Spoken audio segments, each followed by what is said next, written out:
अस्सलाम वालेकुम। मैं हूं अहमद मंसूर और आज धमाका खेज मामला है और इंतखाबात पर धांधली के हवाले से तमाम सियासी जमातें हैं वो कहीं ना कहीं वो इल्ज़ाम लगा रही हैं। मुस्लिम लीग नून को ये शिकवा है कि खैबर पख्तूनख्वा में शायद उनकी सीटें, उनका मैंडेट चोरी किया गया है। पीटीआई जो है उसको खैबर पख्तूनख्वा तो ठीक मिल गया है, वो कहती है कि पंजाब और बाकी मुल्क में, पीपल्स पार्टी को भी पंजाब में और दीगर जगहों पे खैबर पख्तूनख्वा में शिकवा है, इल्जामात आयद किए जा रहे हैं। JUIF जो है वो तो पूरे मुल्क में कह रही है, इसी तरह जमात इस्लामी है, MQM का भी इसी तरह का यही मामला है। तो सूरत हाल क्या है? ये जो धांधली के इल्जामात ये तो चल रहे थे, इलेक्शन कमीशन में अब इसके हवाले से कुछ केसेस हैं, वो भी हैं, सुप्रीम कोर्ट में भी मामला है। लेकिन धमाका क्या हुआ? धमाका रावलपिंडी का कमिश्नर है लियाकत चट्ठा, उसने मीडिया को बुलाया और वहां पर अपने जमीर की आवाज उससे आगाह किया और कहा कि मैंने धांधली की है, मुझसे करवाई गई है। और बड़ा आपने देख लिया इस वक्त शोर शराबा है, एक तूफान है, उसके मुख्तलिफ उसने इल्जामात लगाए चीफ जस्टिस ऑफ पाकिस्तान पे, चीफ इलेक्शन कमिश्नर पे, और संगीन इल्जामात कि ये सारा जो एक पूरा इलेक्शन का एक है सिस्टम है, उस पर एक तरह से उसने खुदकुश हमला कर दिया। हम इसका जो रिबटल है वो तो हर जो जिसके ऊपर इल्जाम है वो देंगे, तहकीकात होंगी, चीजें सामने आएंगी कि हकीकत क्या है और सारा।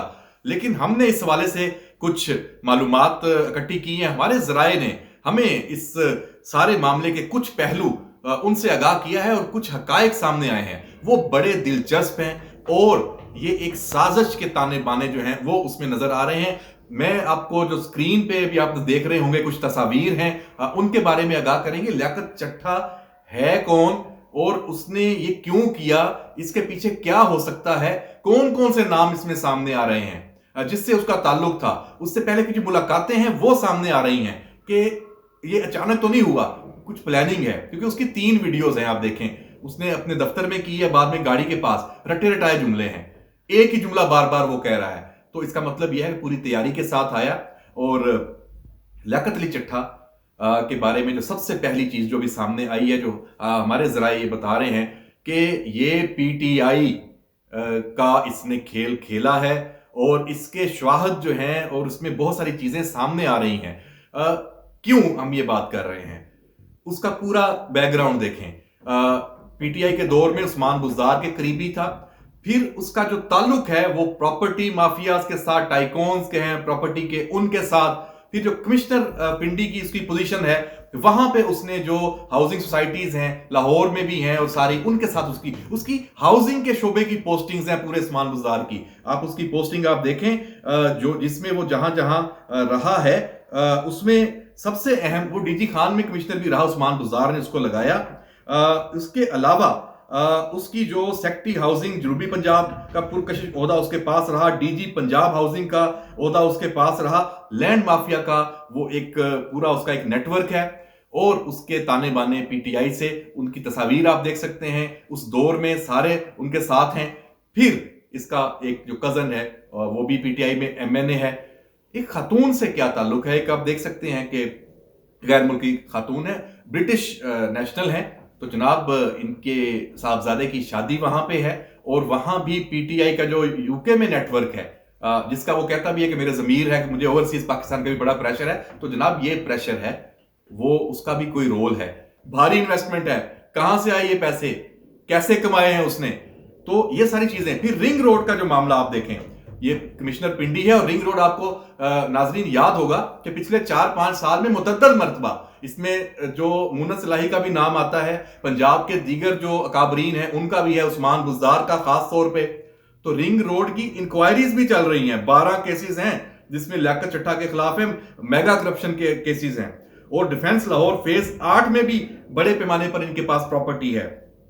इसके साथ साथ ये सारा जो एक ताला बना ये जोड़ा गया इलेक्शन को, ये इन्होंने फ्यूल दिया। देखिए पहले सारी जमातें एहतजाज कर रही हैं, धांधली के इल्जामात हैं, अब इस प्रेस कॉन्फ्रेंस के बाद सबको मौका मिल गया। देखा, हम नहीं कहते थे कि सिर्फ पिंडी डिवीजन में 70-70 हजार की लीड, तो एक फ्यूल दे दिया।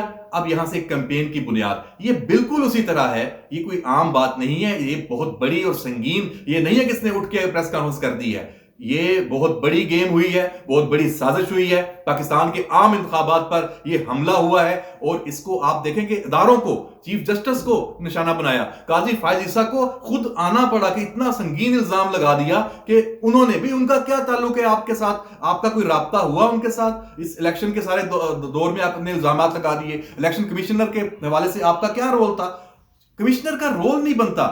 तो ये सारी चीजें फिर पीटीआई के साथ जो इसका ताल्लुक है, जैसे हमने आपको पहले बताया, बहू यूके से जुड़े हुए हालात हैं, फिर रहमान गार्डन, फिर दूसरी जो इन्वेस्टमेंट्स हैं, फिर इसके साथ साथ जो ये इसको आप देखेंगे इसके पीछे कुछ और शख्सियात भी अब अदारों ने काम शुरू कर दिया। सेंटोरस के एक फ्लैट की भी बात आ रही है कि वहां मौसूफ क्या करते थे, वहां क्या गेमें होती थी, बहुत सारी चीजें सामने आ रही हैं। लेकिन मसला यह है कि डैमेज हैज बीन डन, इसने नुकसान पहुंचाया है, बहुत बुरी तरह पहुंचाया है, इसकी माफी नहीं होनी चाहिए। ये आवाजें आनी शुरू हो गई हैं, नून लीग से मरियम औरंगजेब को आपने सुना होगा, बाकी भी तमाम पार्टियों की तरफ से, कि ये जो इल्जामात हैं या तो सबूत लाएं। चीफ जस्टिस ने भी यही बात की है कि सबूत लाएं, आपके पास सबूत है। ये तो नहीं है मुंह उठाया और चीफ जस्टिस के ऊपर, चीफ इलेक्शन कमिश्नर के ऊपर आपने इल्जामात लगा दिए। आपका अपना करैक्टर क्या है, आपने माल बनाया हुआ है, आपने इस मुल्क में इतनी करप्शन की हुई है। ये सवाल जरूर उठता है कि पहले ये बातें क्यों नहीं है। मसला ये है कि जब अब सबकी तवज्जो इधर आई है, अभी तो इलेक्शन था, अदम इस्तेकाम था, पूरे मुल्क में इलेक्शन को एक कहा जा रहा था कि ये अदम इस्तेकाम से खत्म होगा, लेकिन जिन्होंने इस पाकिस्तान के हालात को ठीक ना करने की कसम खाई हुई है वो लियाकत चट्टा को सामने लेके आए हैं। आपको 2014 का धरना भी याद होगा, उस वक्त भी एक इसी तरह की गेम डाली गई थी। सेक्रेटरी जो एडिशनल सेक्रेटरी थे, इलेक्शन कमीशन के अफसर थे अफजल खान, उन्होंने इल्जाम लगाए थे। फिर उस धरने में इमरान खान साहब और पूरी जमात उनकी उसी को बुनियाद बना के जो चीफ इलेक्शन कमिश्नर है उस वक्त के, और सारा इल्जाम लगते थे। बाद में उसने माफी भी मांग ली थी कि मैंने गलत इल्जाम लगाए थे। तो लियाकत चट्टा का जमीर ऐसे नहीं जागा, ये जमीर डॉलरों से जागा है, प्रॉपर्टी माफिया के जरिए जागा है। इसमें बहुत बड़ी गेम हुई है और इसके बाद अब इसकी तहकीकात होनी चाहिए। इस तरह के इल्जाम लगा के कोई आए और पतली गली से निकल जाए, 3 दिन बाद के पहले उसने वीजा लगवाया अमेरिका का, अमेरिका जाना चाह रहा है तो जा, आप अमेरिका रहे हैं, आप कह रहे हैं मुझे यहां पे फांसी दें, मैंने बड़ा गलत काम किया है। बिल्कुल माफी नहीं होनी चाहिए। पाकिस्तान के सिस्टम को इसने नुकसान पहुंचाया है। ना सिर्फ इसने, इसके पीछे जितने लोग हैं, चाहे कोई भी उसमें आता है, चाहे कोई भी आता है, उसका मुहासबा होना चाहिए, उसकी पकड़ होनी चाहिए। इलेक्शन को मुतनाज़ा बना दिया गया, ये अफसोसनाक है, इसका हल निकलना चाहिए। हमने आपके सामने रखा कि लियाकत चट्टा अकेला नहीं है, उसके साथ बहुत लोग हैं। जहां जहां इसकी इन्वेस्टमेंट्स है, जो जो इसके पीछे हैं, इसका कोई कजन पीटीआई में है, इसका उस्मान बुज़दार से ताल्लुक है, उससे पूछा जाए कि हाँ भाई अब तो तुम बताओ कि ये कहां की पैदावार था और इसके ताने बाने कहां से मिलते हैं, अडयाला से क्या ताल्लुक है। सारी चीजें अब सामने आनी चाहिए।